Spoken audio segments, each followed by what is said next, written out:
Hi, friends. Thank you for tuning in to the Concussion Coach podcast. I'm Bethany Lewis, the Concussion Coach.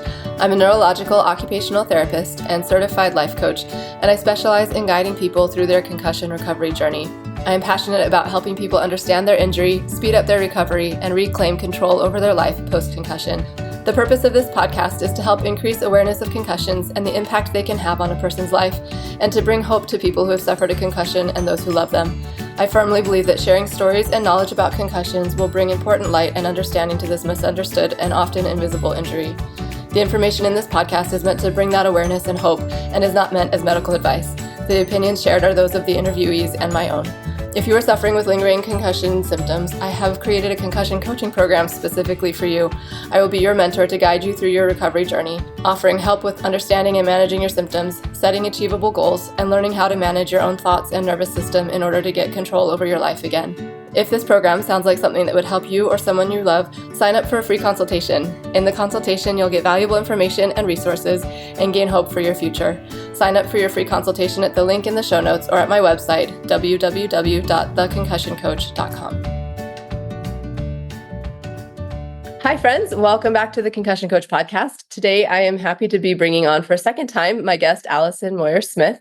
The last time she joined me on this podcast was back on episode 80. In that episode, she shared her personal experience of having post-concussion syndrome, how it impacted her life and her family, and what her healing journey looked like. It was an excellent conversation, so definitely check it out if you haven't heard it yet. And I thought it would be great to bring Allison back on to share more in detail about the issues that parents, moms in particular, face as they approach parenting and life while dealing with post-concussion symptoms. Allison is a therapist, author, wife, mother, concussion survivor, and now artist. She is the facilitator of the monthly online Concussed Moms Support Group. She lives in Manchester by the Sea, Massachusetts with her family. So thank you so much for being with us again today, Allison. I'm excited to have you. Happy to be back, Bethany. Thank you for the conversation and the interest. Yes, absolutely. I'm really happy for people to get to hear this conversation. I know that you have a lot of really good experience, and just excited to get this information out to people. So let's just dive right in. I would love to have you tell us a little bit about the Concussed Moms Support Group that you run. When did you start that? How did it come about? Let's go ahead. Well, the story is I finally found some treatment. I suffered, as you can hear in my own episode, for years and couldn't find care. I finally found some treatment, and someone suggested joining a support group. So I started attending various groups and found one that I really jived with, because it's important to find a group that works for you. It was a small group of women. It was lovely. And what I noticed, though, was that all of us were suffering with symptoms. And so at the end of the hour-long group, everyone was drooping, tired, cognitively tired, emotionally tired. And of the group of 6 or 8 of us, only one other woman was a mother. And all the other women would say, "Oh, I'm going to go rest after group."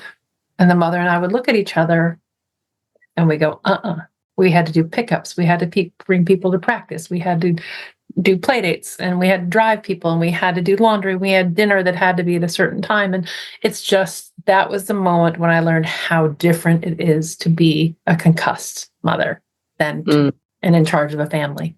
Yes. Okay. Yes, that makes so much sense. So at that point, so you were going to this other group. When did you decide to form your own group? So I was still pretty impaired, and I couldn't lead a group. So I asked the facilitator to start one, and she gathered a group of women. It was great. So we started going. But then was this for moms specifically? You asked for specifically for moms. Yeah. And she has now created a Dizzy Moms Club for moms with vertigo. Oh, so awesome. You can find her on Instagram at Dizzy Moms Club. But she held this group for us, which was great. But then she had a bit of a relapse, hence the vertigo. So it landed in my lap. And with concussion symptoms, dealing with the Zoom and with the emails, it just became overwhelming and an act of misery. I wasn't ready. So what I did is in 2023, 2 years ago, I contacted Concussion Legacy Foundation. I'd already been I love them. They are a wonderful organization. And since 2023, CLF has done all of the back end stuff. for me. All the emailing, all the Zoom, all the funneling people in, all the media. And this group could not be as big and as powerful as it is for women without Concussion Legacy Foundation. Well, that is beautiful and wonderful. I'm so happy that they exist. They're supporting you in supporting these women so much. That's really, really awesome. And we will definitely be linking to them in the show notes. So, as well as the Dizzy Moms Club. That's awesome. We want to get as many resources out there as we can for people. So I love that. Thank you.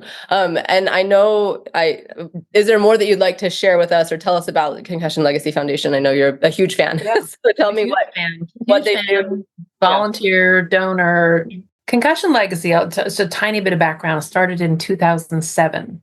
It was started by Christopher Nowinski, who was a football player in college and then became a professional wrestler. His career was ended by concussions. And he suffered for years, as we did back then with post-concussion syndrome, until he found a doctor named Dr. Robert Cantu. And one visit with Cantu, who's here in the Boston area, changed everything for him. And at that point, Chris decided this was going to be his life, and he got a PhD in neuroscience. He's a wonderful public speaker and an advocate. So he created Concussion Legacy Foundation. They do awareness and advocacy.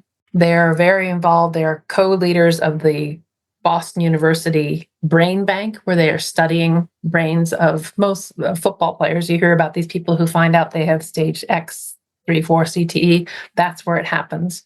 The reason why I hooked up with them is that they are great at media.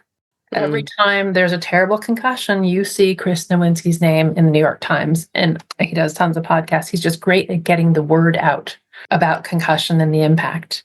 But the arena that I'm involved with is their patient support. They have something called the CLF Helpline. Just Google CLF Helpline.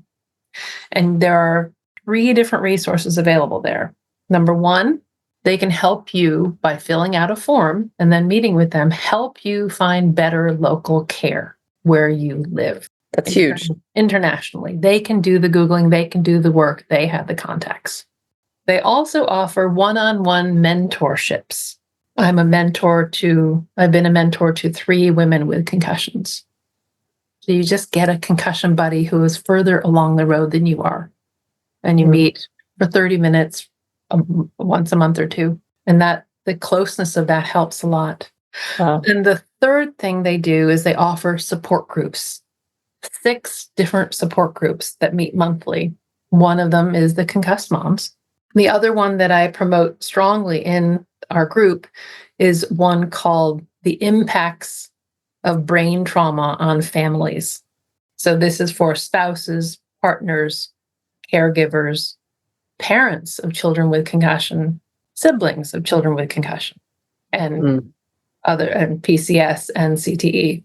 So Google CLF Helpline, and they are wonderful people. The helpline is growing every year in the number of patients they serve. That's amazing. Oh, I love it. I love getting these resources out there, and that's huge. I think, I'm all free. That's amazing. Okay, thank you. Good stuff. And international, you said?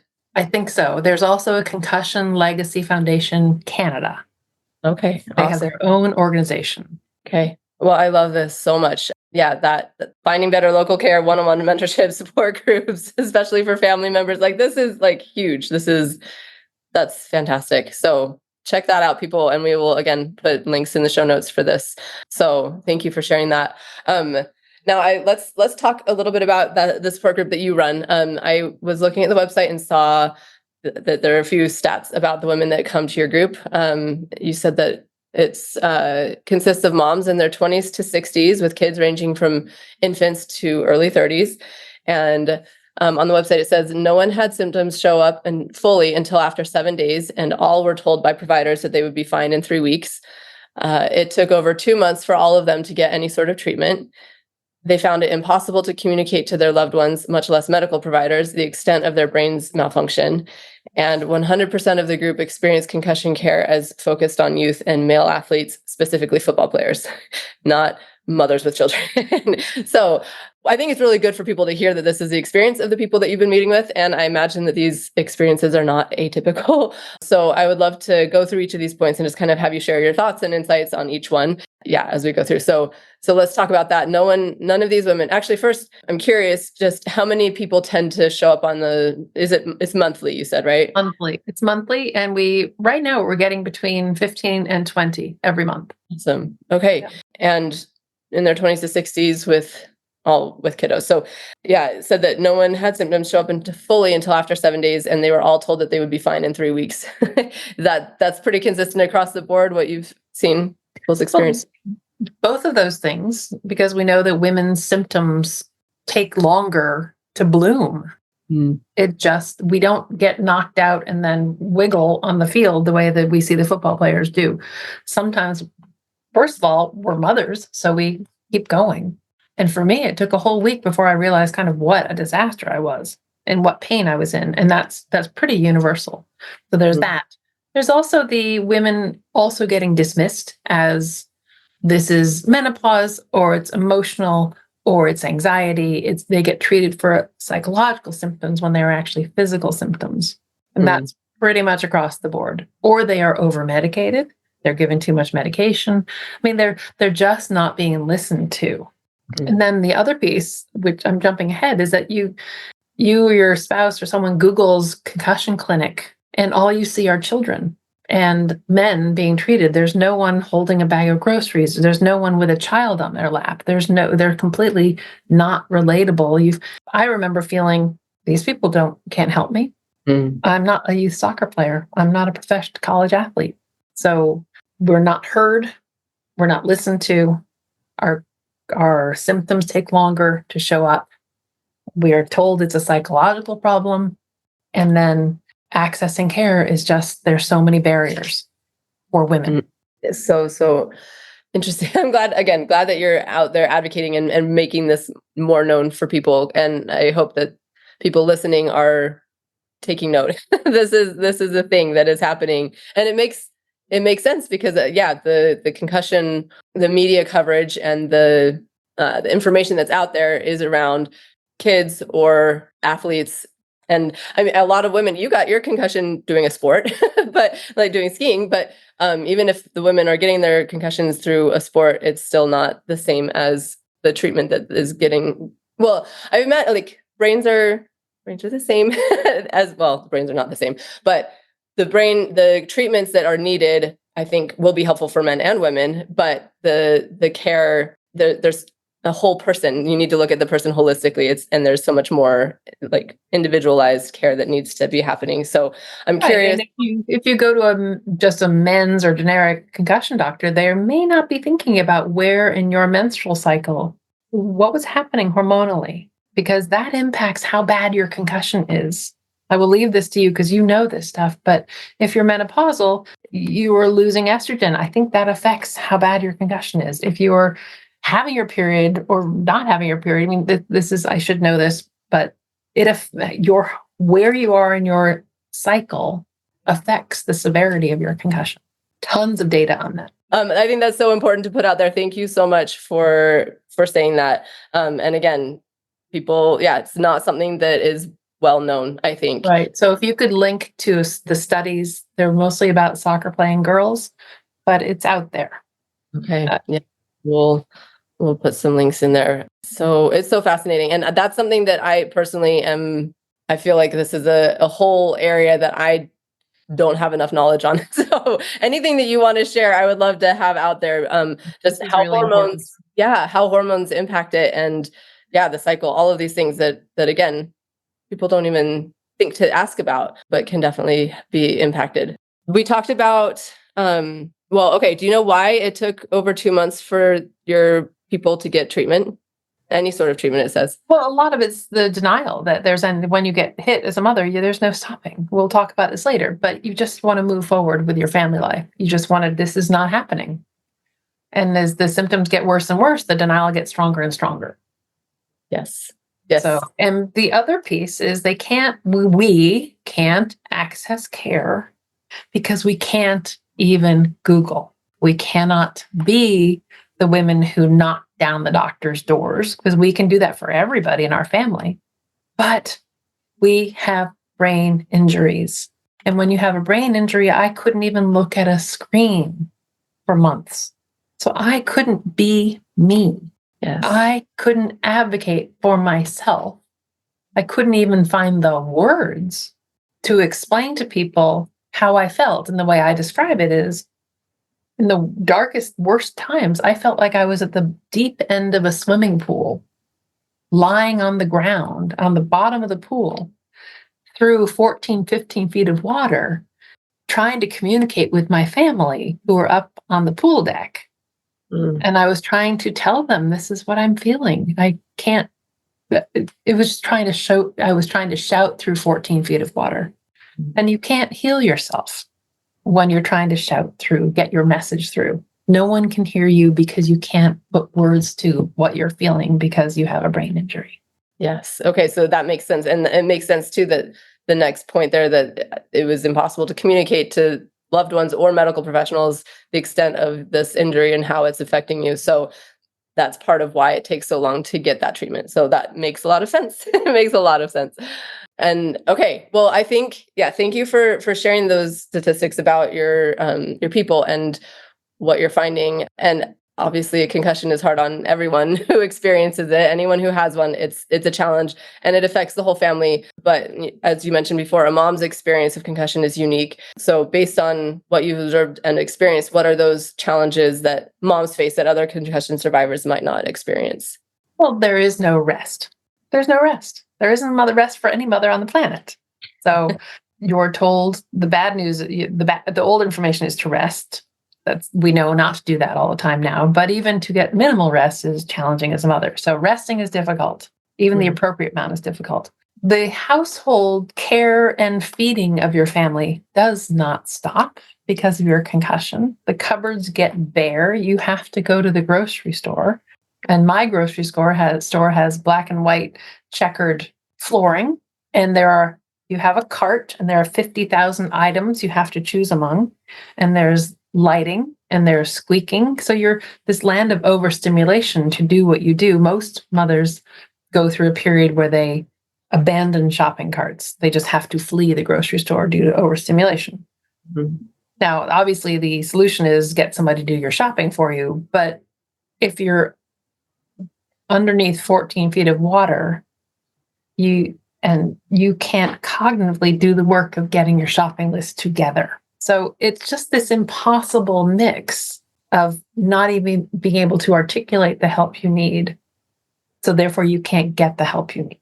So those are the care and feeding problems. The laundry is really challenging with a concussion. I didn't understand how challenging until I walked it through with a speech language pathologist.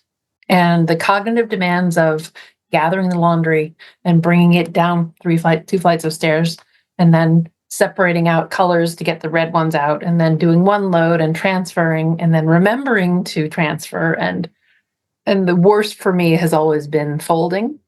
And so in the Concussed Moms group, you learn little things like this. Dump the big basket of everybody's laundry on the bed.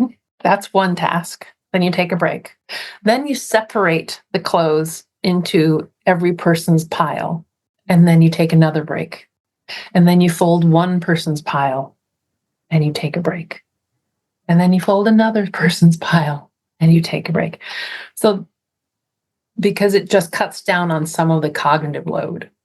So these are some of the really practical things we share in the Concussed Moms Support Group. Someone else also talks about how a speech language pathologist helped her the night before lay out the little boy's clothes and then take a rest. And then in the morning, everyone gets dressed and brushes teeth and does everything upstairs and then comes downstairs and does everything downstairs. No running up and down the stairs because it's too physically and cognitively demanding. So really routinizing the morning for the family and training everybody how to live this way. My family, since my concussion, I mixed up school lunch sandwiches for years, where one kid was eating the wrong sandwich and wouldn't eat and then would go hungry because they were too young to say, hey, teacher, I need a sandwich. My brother has mine. So I eventually, thanks to my speech language pathologist, started giving my kids the same stupid lunch every single day. And then we're still eating it. He's 18 years old. He's still eating the same stupid lunch, but it worked. It helped my brain. He's used to it. His belly's used to it. It all works. But these are the practical things that we share at the Concussed Mom Support Group. That's fantastic. I would love to hear more of those strategies or tips. So like you were saying, rest is so hard to get. And I think you kind of gave an example with the laundry and stuff. Like you do one thing and then you take a break from it. Are there what strategies and tips do you give around finding those times to take the rest, or like how to actually make it happen? Well, clearly it depends on the age of the children. Yeah. So, of course, the ones that one feels most concerned about are the women who don't have kids in elementary school. So those people need a lot more physical help than those of us who get that 7 or 8 hour break. Mm-hmm. They're the ones who need to really rely on friends. They're the ones who really need to rely on family. They're the ones who need to find local support. The babies and the toddlers, the ones with the babies. The moms, the babies and toddlers, because some women take breaks with babies and toddlers by putting on earphones because they need to decrease their stimulation. You can't ask the babies and toddlers to be quieter, but you can take those little breaks. As long as you're sort of emotionally connected to your child, they're fine if you're taking a hearing break from them. Mm. Don't go in a room and close the door. You put your headphones on and take a break. You can still see them. You can still keep an eye on, make sure they're okay. Still be in relationship with them, rather than just safety first. It's stay related to your child, but also learn to relax your nervous system, even when you're in relationship with them. I love that. Any tips for shopping that you guys share? List. My best tip. Did we talk about this in the other one? My best tip is to bring someone on your shopping route. So this is in the other podcast? It is, but please share it again. Okay. So the best thing to do is bring someone on your shopping route. Have them have a pad of paper. Go on your regular route. You walk in the door, you take a right, you hit the butter. Have them write down butter. Right next to the butter is the cheese. Whatever cheese you get, you write cheese. And you go down the store aisle by aisle, grabbing your things, and this person just writes a list with the aisle number on it by order. It is profound. I'm using this list 5 years later. I have the most, and you change it by season. So when the blueberries go out of season, I'm sorry, I missed a step. So someone follows you to the grocery store. That person types up your list on their computer or on your computer by aisle. You keep a copy. You have them print out 10 copies and you keep them in your pantry. And everyone can add to that list. The whole family. You need deodorant? Dad puts deodorant on there. But he puts it in the area of the store where the deodorant is. Then you go into the store and you follow your route. And I have been doing this for 6 years. I follow that stupid route. It is really boring now that I'm feeling well. However, it is extremely efficient and it has reduced all cognitive load of the grocery store. Beautiful. I love it. It's so practical and I love that it's been so effective for you for so long too. That's huge. And I imagine too, like I love the part that's helpful for support groups, I imagine, is that you're getting so many different people with different ideas and different experiences that all share. And so you can pick and choose like what things are going to work for you. So I think that's a fabulous idea. I imagine, I know like doing the online shopping and having groceries delivered can also be helpful, but it's if you're able to tolerate a screen. But you can also outsource that to somebody, the screen time. Outsource all screen time that you can to someone. Do not waste your precious brain on screen time. Spend your time with your children. Yeah, love that. Okay, what about tips for asking for help? Because you talked, like, I know that was your experience, like feeling like it was, you're talking through 15 feet of water. Any ideas for people who are listening and who are struggling with like being able to communicate what's happening for them or asking for help? Well, I think mostly it's finding the right caregivers that can help you walk through that. But frankly, for most of us, it's a speech language pathologist who can walk us through our lives and teach us how to get the right help. So if you haven't seen a speech language pathologist yet in your concussion recovery, I highly, highly recommend that. They're like occupational therapists. They look at your life as it is, not what it should be. Yes. Yes. Yes. So good. Yes. Check out SLPs, guys. And OTs. I'm going to put a plug in for OT as well. I think that we overlap in a lot of ways, but that's, find and a lot of times people get sent to a physical therapist, which is huge and super important and really helpful. But there are speech language pathologists and occupational therapists who are also really, really, if they're trained in the concussion world, they will be very, very helpful as well. I think it's effective. I've seen both, and I needed both PT and OT. But the speech language pathologist, occupational therapist looked at my life as it is. And a physical therapist looking at my body and my brain. That was great. They were both necessary to heal. That's all I did. I saw an SLP for 6 sessions over the course of 7 months, and it changed everything. Wow. That's huge. And you're still using the things that you learned from that too. I will forever use the tips. I will forever.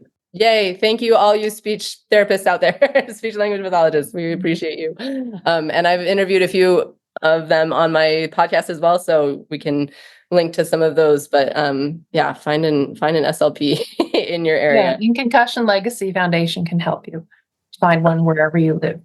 Perfect. On their helpline. So good. Excellent. So I imagine that these support group sessions are really, really helpful for the women who join. And what benefits have you seen for these women who are supporting each other? One of the main things we also talk about, in addition to the daily life care and feeding of families, is how do you deal with not being the mother that you had been? You don't have the energy, you don't have the interest because you're probably depressed. You don't have the ability to tolerate children. You can't go to sit at Saturday morning town basketball games for your 8-year-old because you can't tolerate the noise of the bouncing, and you can't tolerate the chit chat on the stands with the parents. So we talk a lot about how do you be this kind of mother that you are because you're in concussion recovery. We talk there's a lot of tears about how much it hurts to not be the mother you were or want to be every day. It sucks. It hurts your heart. It hurts your heart to not be able to show up for your kids with the same energy, enthusiasm. It just hurts. So we talk a lot about that.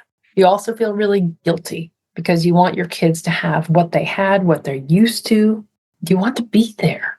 And because you have a brain injury, you can't be there in the same way. So we talk a lot about tolerating the pain. And so the other piece we talk about is, because there are a lot of limits that we face. We can't, as I said, go to the basketball. We can't attend the birthday parties. I heard from someone she needs to go on college tours with her kid, and she is limiting the range that this child can look at because she can't drive that far still. But that's a huge guilt to carry, that your kid, you won't let him look in Ohio or California because you live on the East Coast. You feel like you need him to be within a 2 or 3 hour limit. That's an impact on your family that is a real one. So we talk about learning to live with that and accept it and finding a lot of grace and patience with yourself. The other thing we talk a lot about is the worry that we carry of how is this impacting my children? And we talk about how is this impacting my marriage? Some people do talk about how it's impacting their sex life and their relationship. But mostly we're talking about how is this damaging my children? And that's a frightening thing to ponder, but I know every concussed mother is feeling that. One thing to mediate this is I invite women back who have graduated out of the group. Someone attends every month. They feel so strongly about the care and love and support they got in this group that they may be off living their life fully now. But they come back to attend as a going, hey guys, it gets better. And 2 people come to mind. I met one woman attended 18 months ago in that absolute state of misery. Sunglasses, hoodie, just you could tell how miserable she was in her body. And she found care, and she did vision therapy, and she found our group. And I can proudly say that 4 months ago, she returned and told us all about the fact that she drove her children and another mother and her children for an hour and a half through traffic. They did indoor mountain climbing. They went to lunch. They went to a bookstore. She drove back the two families, and she wasn't destroyed the next day. That's huge. That's She huge. was fully in her life. She was back in her life from being in a hoodie and sunglasses, complete misery, to 18 months later with treatment. This does not get fixed by itself, but with proper treatment and patience and support, she got better. And she popped in last month, but she could only stay for 10 minutes because she was off to a pottery class. So we also talk about, she came back herself, but what all of us find is we worry so much. How is this hurting our kids? How is this destroying our kids' lives? All of us who've been through this with our children can say this, is that my kids, as a result of having me super concussed for 4 years, their academics wasn't affected, their social lives were not affected. They did all their activities, but mostly they are compassionate, kind, empathic human beings. They show up for their friends. They know, because we have been on the receiving end of care from our town during my concussion. They know how to, when someone's grandparent dies, they go to that house. One of my son's teachers had to leave school because of the cancer diagnosis. I heard from the school secretary, the high school secretary, that he bought her a card and fancy candies. I didn't. He did this without my helping. His idea. All the mothers in the group will say, my kids were with me under the blankets all those years, and this has helped them become empathic, kind, wonderful people. Is it easy on the family? No. But I love it when you tear up during these podcasts. It's beautiful. It's very moving. But I think it's important. I learned this from one of my earlier support groups when there was just one other mother, and it was from a friend whose mom had cancer basically her whole childhood. Her mom was very sick the whole time. And what she said to me, she was sick the whole time, but you know what? I could always feel her love.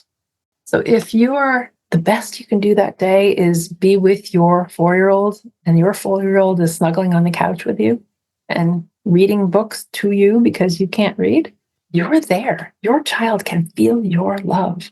If you show up to the basketball game and you can stand there for 10 minutes and your kid sees you, she can feel your love because she knows what effort it took. Mm-hmm. That's so, so beautiful. Thank you for sharing all of that. And maybe this is part of why I don't put the videos out, because I just turn into a hot mess sometimes. That's real. But no, that's really, really beautiful. And I hope that the people who are hearing this and and need to hear this will feel that. I think that's that guilt and the worry is real and probably universal. So I love and appreciate that your perspective of, like you said, people who have gone through it and can look back, have a different perspective, and it can hopefully be very encouraging and helpful for those who are in the middle of it right now. Because it's a real thing to deal with, but knowing that it does get better and that there are beautiful things that come of it for the family and because of it in a crazy weird way, right? Yes. We wouldn't have chosen this, but it happens. And what helped my family was, for most of us, was my having a sense of humor. At nighttime, I would get word salady, say weird things, and my laughing at myself helped them a lot. Yeah. So rather than falling into a puddle of tears at 7:00 at night because I'm saying silly things, I laughed at myself because the tears would have been frightening. Mm-hmm. But if I go, oh, there I go again. Yeah. Then you're also modeling for them how to handle hard things too. It's okay that things are hard. I think, something that I've heard some of the coaches that I listen to talk about is, when moms are feeling guilt, and it's not even necessarily about the concussion specific things. We're just really good at doing the guilt trip thing on ourselves. But it's we have some idea somewhere. We got this idea that our life should be easy for our kids and that we should be robots and they should have a perfect mother who doesn't make mistakes and doesn't do anything that will cause them any kind of grief or challenge in their life. And I don't know where we got that idea from because it's just flat out not true. Yeah, it's not a helpful way of thinking life should be, and we're all meant to grow together, and this is a process for all of us. So I just, yeah, recognizing the beautiful things that can come from it, even though it is really hard and challenging throughout the whole thing. I think I just appreciate your perspective so much. Thank you for sharing that. And I imagine that your your group sessions are so beautiful. I can just imagine how much We start them off with a question and answer. I interview one mom. Oh, So awesome. it begins with everyone sitting quietly and listening to one mom's pretty complete story, not about the accident or however it happened, but about the life. So it's not an intimidating group to join in that no one's going to ask you anything. First 20 minutes, we all just listen. And then people share reflections based on that, or they ask about the treatments. What we encourage each other to keep going, to keep trying new things. What worked for me isn't going to work for somebody else because we have different problems. But that is one of the main things is we need to get you into more treatment because you are central to your family. You were actually the way on airplanes when they say they put the oxygen mask on yourself first. It is essential that you, as the mother, get care and fast. Yes. Yes. Amen. We put that on loop and repeat it over and over again. So important. And so ironic because I feel like that's typically the last thing, like as moms we're like, no, I don't have time to do this. I have to take care of everybody else. But if you look at what happened to me once I got care, I wallowed in misery for 4 years. I got care and I was basically back to normal-ish in the new normal 7 months later. Mallory, as you heard, or the earlier person who's wearing the sunglasses and hoodie, 18 months I saw a transformation. So it takes a long time, but if you don't do it, it's going to take a hell of a lot longer. So don't wallow. Do not wait. Get care. Concussion Legacy can help you find it. And the other thing, we do a lot of sharing of what works, the laundry and morning routines. Another benefit for the group is you're not alone. You see that you're not crazy. Everyone else is saying the exact same thing, that it legitimizes and confirms that you know how life is hard being a concussed mom. You're not crazy. Everyone else is living that hard. We encourage you to try new treatments. Keep going, keep going, keep going. You also have buddies. You have girlfriends who are living the life. You're not alone anymore doing it. And you are inspired because you do see others improve. And that's really encouraging and motivating because you can see that people get better. Yeah, that's huge. And the other thing that we really do that is really important to me is Concussion Legacy also offers a monthly support group called the Impact of Brain Trauma on Families. Getting our primary caregivers into that group, our spouses, can change everything.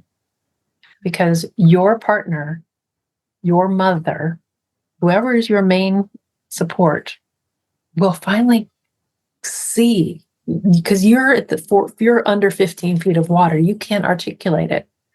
But if they attend a group once a month, as soon as you find out about this group, get them into it. If they attend this group, they will go, oh, she's normal because of this injury. And here are some things I can get for her to try. I can Google this way. I can find the clinic that she can't do because she can't tolerate screens. Getting the partners into the group is essential. I didn't know about any of this because I couldn't Google. I'm quite confident it could have cut down. I think it could cut down everybody's recovery by months, if not years, by getting your partner into this group. Wow. Wow. I appreciate this perspective because I was thinking, the support group for the caregiver obviously is going to be really helpful for them. Like they need support too. They need it. But then also I hadn't even really thought about the impact on the concussed person that they're caring for. Like that's a super helpful thing as well. So it's just good all around. So look this up, guys. I will be in the show notes. But yeah, that sounds like it's really, really important. Any thoughts on the impact for the caregivers other than they're seeing their loved one in a different light and being able to help in a maybe more effective way? What kind of support do they get from that? I would imagine, I haven't attended and I need to, but I would imagine it would be nice to see that the loneliness of being partnered with someone in concussion recovery is very, very real. Yeah.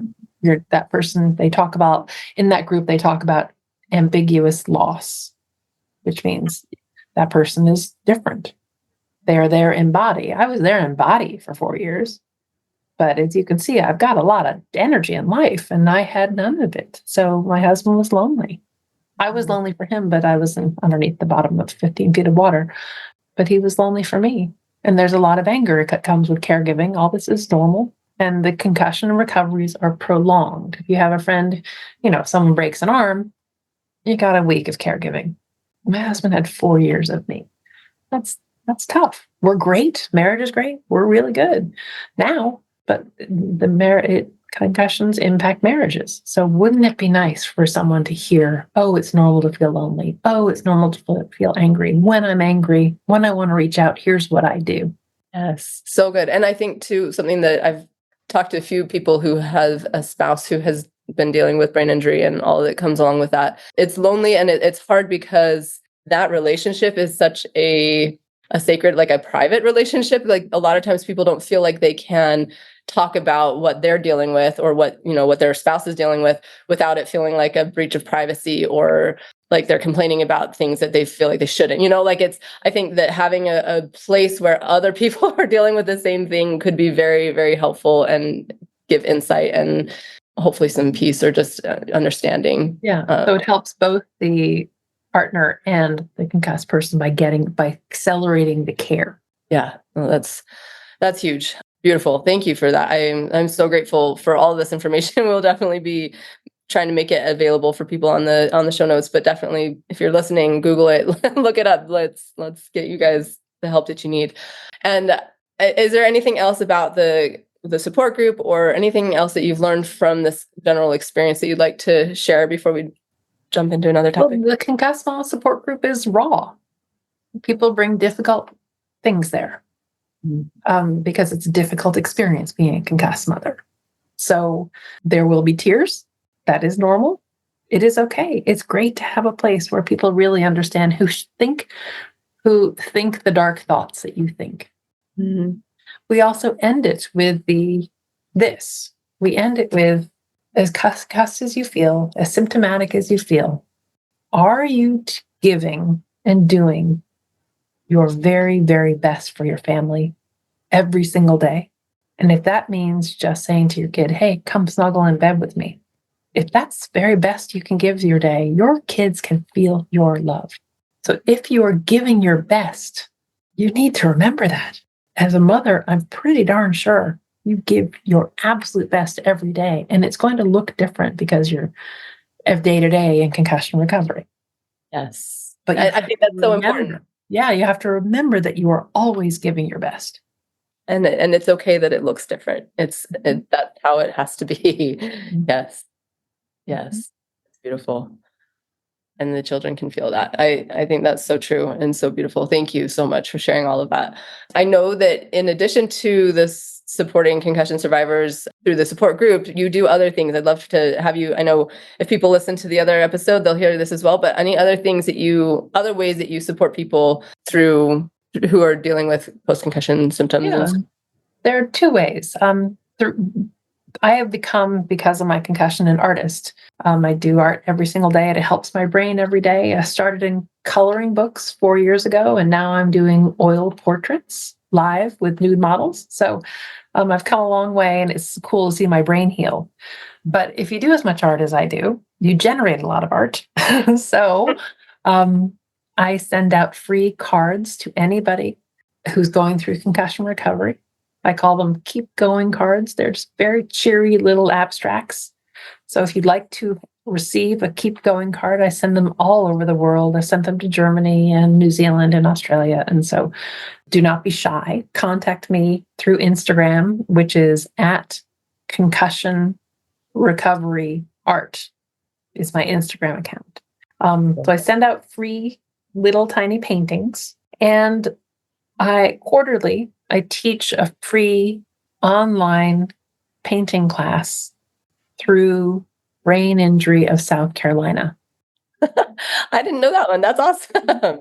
Somehow they found me on Instagram, and you come and if you live in South Carolina, they can send you free supplies. If you don't, you bring your own supplies, bring watercolors, bring markers, bring acrylic paints, and it's a 1-hour class quarterly.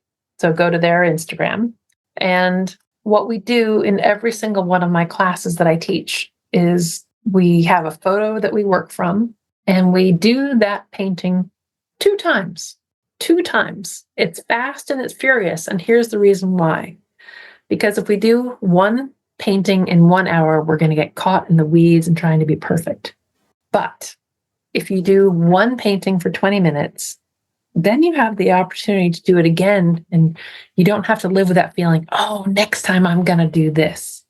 You get to make all those changes and corrections. And what's cool is that this organization, there are people who are veterans in their homes in South Carolina. There are people who are women with brain injury from their homes. It's also zooming in are people who are in inpatient brain injury in hospitals. There are people who are in day programs. It's a small group, but it's always interesting, and people at different level of brain injury. It's not concussion specific, but it's really exciting. That's so cool. I love that. Thank you for sharing that. So yeah, well, I'll put the link to that as well for their Instagram. And I love that you're doing that as well. So cool. So cool. So we'll link to your Instagram and these other ones that you have mentioned. Thank you so much for being here and for sharing all of this. One more thing. Yes, please. One more thing is the Concussion Legacy Foundation Concussed Moms Support Group meets on the first Thursdays of every month at 1 p.m. Eastern. Okay. It goes for 1 hour. And the way to find us is Googling CLF Concussed Moms Support Group. Okay. Yes, I just put in Concussed Moms Support Group and it came right up when I was looking. But again, we'll link that, but definitely Google that. If you don't look at the show notes, that's totally fine. But find this group. Find us. We want to see you. We want to be bigger. We want to help more women. And then if you come join us, you'll come back in 1.5 years as a graduate and show that life moves on. Yeah. And you'll inspire the women who are behind you. What a beautiful, beautiful thing. Thank you so much. Thanks for all that you're doing for this community and getting word out there. I really think this will be very helpful for people. So thank you so much. I really appreciate it. My pleasure. And thank you for getting the word out. Appreciate it, Bethany. I'm so glad you listened in today. I hope you have gained some helpful insights and inspiration regarding dealing with and recovering from concussions. My goal is to create more awareness and education about concussions and the fact that there is so much that can be done to improve life after someone has had one. Help me spread the message by liking, commenting, rating, and subscribing to this podcast, and share it with others who would benefit from hearing it. There are more resources available on my website. And again, if you or someone you love would benefit from concussion coaching, sign up for a free consultation using the link in the show notes or at my website, www.theconcussioncoach.com. Thank you. See you next time, and take good care of that amazing brain of yours.